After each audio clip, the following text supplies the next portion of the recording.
বলি সব করতে চাইছি, এটা একটু ব্যতিক্রম ধর্মী বিধায় আমরা একসাথে সময়টা একটু বাড়াইছি। সেও 3 দিনের পরিবর্তে 4 দিন করছি। আবার এই 4 দিনের ব্যবস্থাপনাটা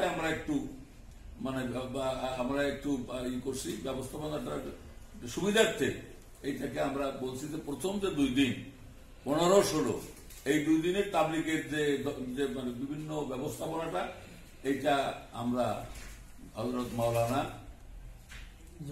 জুবাইর আহমদ সাহেবের উপর দায়িত্ব দিচ্ছি। আপনি সকলকে নিয়ে এই 2 দিনের ইজতেমাটা যে সুন্দরভাবে হয় আপনি পরিচালনা করবেন। এবং পরের 2 দিন 18, 17, 18 এই 2 দিনের যে ব্যবস্থাপনাটা একই ইজতেমা, দ্বিতীয় অংশের ব্যবস্থাপনাটার দায়িত্ব দিচ্ছি সৈয়দ ওয়াসিফুল ইসলাম সাহেবের পরে।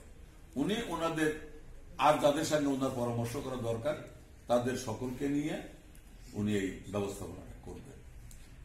এবং এখানে আমাদের আরো একটা কথাবার্তা হয়েছে, যেহেতু আমরা এই তাবলিগি জামাতের বিশ্ব ইজতেমার বিবাদমান গ্রুপের বিবাদটাকে আস্তে আস্তে পার্মানেন্ট সলিউশনের দিকে যেতে চাই, সে কারণে আমরা কেউ এমন কোন কর্মকাণ্ড আমাদের বয়ানের মধ্যে, আলোচনার মধ্যে, চলাফেরার মধ্যে কেউ কারোর আক্রমণ করে কোনো কথা বলবেন না বলে ওনারা নিজেরাই স্বীকারোক্তি প্রদান করছেন।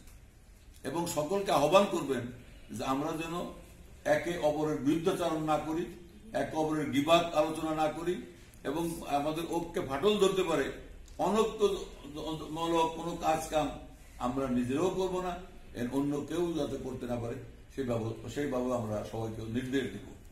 তাছাড়া এই 16, 17, 18 এই কয়দিন যে 15, 16, 17, 18 যে ইজতেমাগুলি চলবে, ইজতেমা হওয়ার আগ পর্যন্ত সারা দেশেই কিন্তু বিবদমান গোলমাল গোলযোগ ছিল বা আছে।